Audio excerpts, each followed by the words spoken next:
You're listening to the Nerd Dad Podcast. Oh, Dad, you're embarrassing me again! Did I do that? Hey, thanks for stopping by. I'm going to record a new podcast today. It's happening.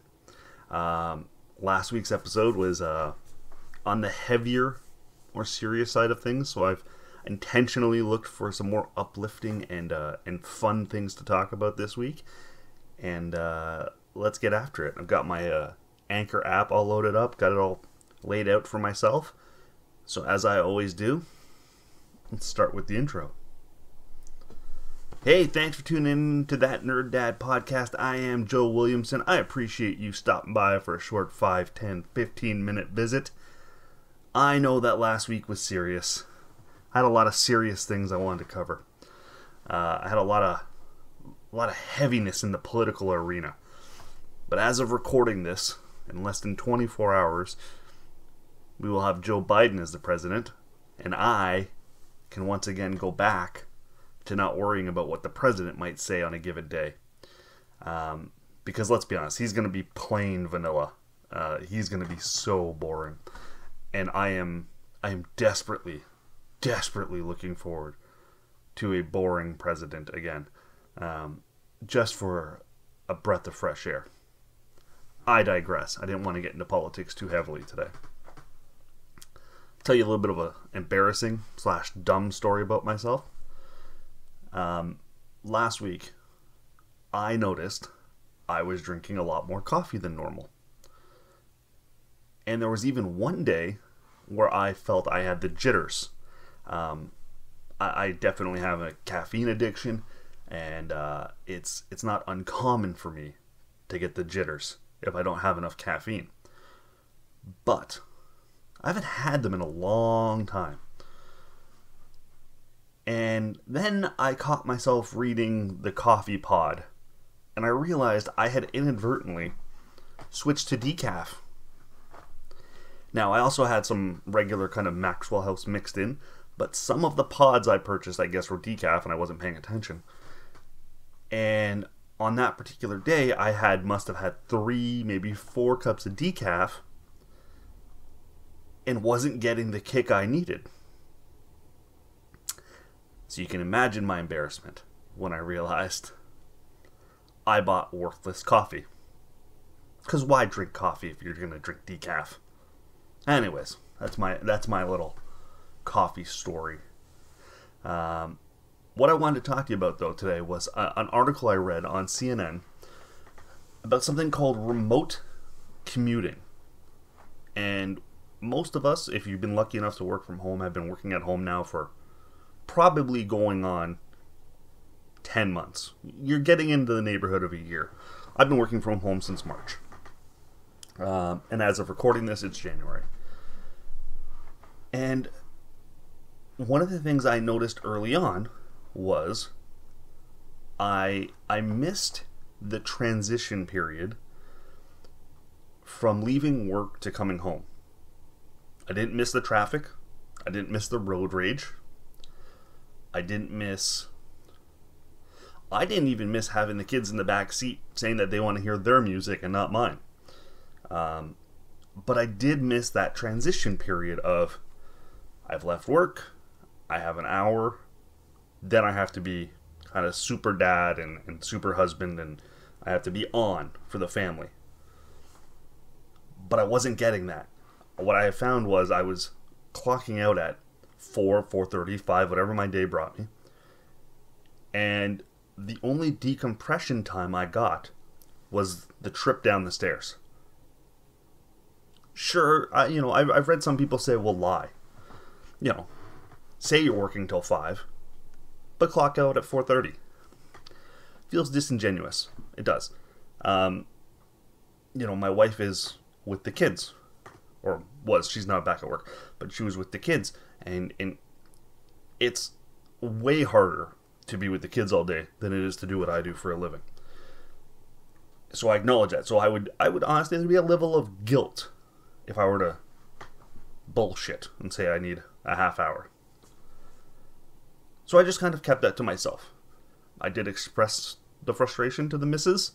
And occasionally she would help me out and buy me a half hour of time. But I apparently am not alone, because on CNN the article about remote commuting is that exact topic of there's no transition period between going from being your work self to being your at-home self. At work, I'm a very straightforward, to the point, kind of blunt individual. It takes me a while to become a fun-loving, easygoing kind of dad, and I don't think I'm that on the best of occasions, but let alone with no transition time. So what people have started doing is giving themselves a commute. Before they start work, they're walking around their neighborhood for a half hour. When they finish work, they're going for a walk by themselves for a half hour, an hour, whatever the case is. And they're kind of building that into their day so that they get that transition time. We don't miss the hustle and bustle of the traffic and the getting on the train that's too crowded and blah blah blah blah blah. But we do miss those few minutes to ourselves where we can shift into that next version of ourselves. So if you are struggling with it, maybe go for a walk right after work. Maybe build that into your calendar. You're not alone though. There's a lot more of us struggling with that idea than I even realized. So, remote commuting. It's a stupid sentence. It's a stupid phrase, and people love to put labels on things because it's easier for us to remember. But I read it and I thought, oh, that's a terrible idea. It's a terrible sentence, and it's a terrible phrasing. It's a terrible label, but it's stuck. And I think I've said it 5 times already in the last 4 minutes, so you're going to remember it too. Remote commuting. It's a thing. You need to do it at home. You should do it. It's time for shit you may have missed. Not too bad. One take. I almost stopped. I did. I almost stopped. Almost stopped because I felt like I was getting off the rails a little bit. But I held it together. Happy with it. Hopefully it sounds okay. Might play that back afterwards and see how it sounds. I felt like I was a little nasally. If it sounds terrible, I'll redo it, but you'll never see it. You're going to hear this version. Okay. What do we got next? We got the shit you may have missed. This is where I do my radio voice. I know everyone loves the radio voice. Chris Evans is in talk to reprise his role as Captain America. He's of course denied this report, but it could just be a negotiation tactic. What do you think? Will we see old man Captain America? Similar to what we saw with old man Logan? By the way, how good was Logan? Such a great movie. Done. Keep it. You want to hear me vent about The Sopranos for a minute? You're gonna hear me run down Breaking Bad. Shit's about to go down. The prequel to The Sopranos, butchered that take. Butchered. Buh. Delete that. Let's do another one. The prequel to The Sopranos, The Many Saints of Newark, is now scheduled to be released in September 2021. Michael Gandolfini will be playing Tony Soprano. Michael Gandolfini is, of course, James Gandolfini's son. He went through the audition process just like everyone else, and they decided he was the best actor to reprise the role. I am stoked about this. I am a massive Sopranos fan. I don't know if you've heard me talk about it before in the show. I honestly, I take issue a little bit with Breaking Bad fans, because when Breaking Bad came out, everyone was like, oh, you gotta watch Breaking Bad. It's so good. It's the best show ever. It's not the best show ever. There's a lot of plot holes. A lot of stupid characters. But The Sopranos is perfect. I will not be taking arguments on this. That's a good one. It's a good take. I like it. Want to hear me talk about Ben Affleck? I know you do. You're watching this.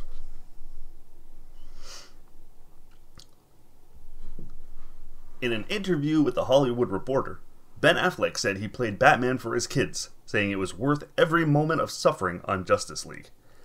And honestly, I respect the hell out of that answer. We all do things we don't want to do for our kids. And, you know, if he took it so that his kids could watch him on TV and see a different version of him and be proud that their dad was Batman, that is amazing. What dad doesn't want to be Batman? All kids say, my dad is a superhero. Ben Affleck's kids actually had a superhero for a dad. Also, I'm Team Affleck over Team Damon. Matt Damon is overrated. There, I said it. Controversial takes today. Hot takes left, right, and center. I'd rather watch a Ben Affleck movie than a Matt Damon movie. What about you? Team Affleck? Team Damon? Tell me. Put in the comments. IM me, DM me, do whatever you gotta do. But Team Affleck all the way.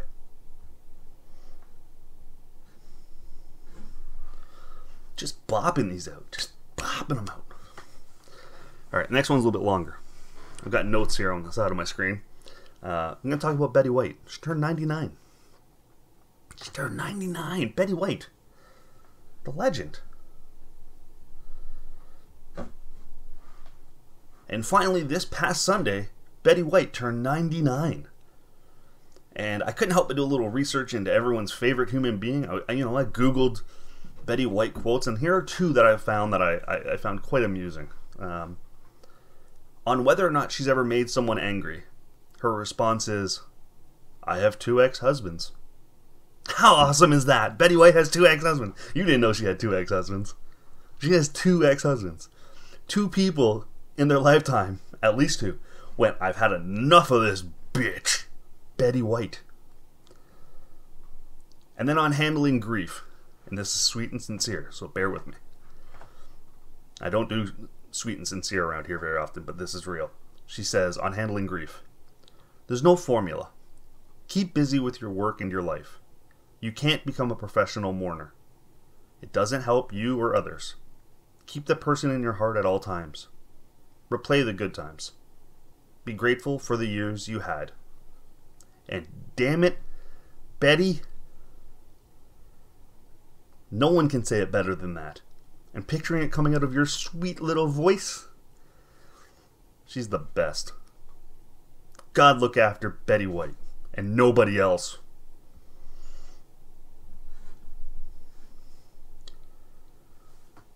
What do you say? You want to wrap this bitch up? We want to wrap this bitch up. It's going to be another short 10-15 minute episode like I always do, baby. Make it easy for you. Make it easy for the listener. Forget about it. That's it. That's the show. Thanks for tuning in. You know I appreciate it. You can hit me up on all my socials at That Nerd Dad, Facebook, Instagram, Twitter. I think that's it. I'm always on the Dean Blundell Network. I try to put out at least a blog a week. I'm always on their socials as well. You can catch me on the Kids on the Escalator podcast. We had Chris Machete on. Now I'm going on there. Do a little tit for tat. They're doing a bit of a show and tell with people and their cool stuff and their cool toys. So I'll be on there. You can check me out there this week. And then, as always, I also want to say thank you. Just like a sincere thank you. You're busy. You got shit to do. You're choosing to take a few minutes to listen to my voice and my nonsense and hopefully be entertained and take a little break from reality. So thank you. If I can leave you with one ask, click subscribe, leave a review, leave a comment, tell a friend, retweet, share it with the masses. And I'll be forever grateful. Thank you so much. We'll talk next week. I almost hit X on the recording here. I'm not done with you guys yet. I still gotta wrap you up here. So that's it. That's the show. The videos are getting better. There's a little intro now at the beginning. There's a little exit. I'm doing some transition stuff, and I'm liking it. Continue to comment. I see comments. I appreciate it. I try to respond to every comment I can. And if you have any questions about starting a podcast or a YouTube channel or anything else, I'm very approachable. I'm very I will do my best to explain it to you. So, thank you, and we'll talk next week. Or before then if I want to do it sooner.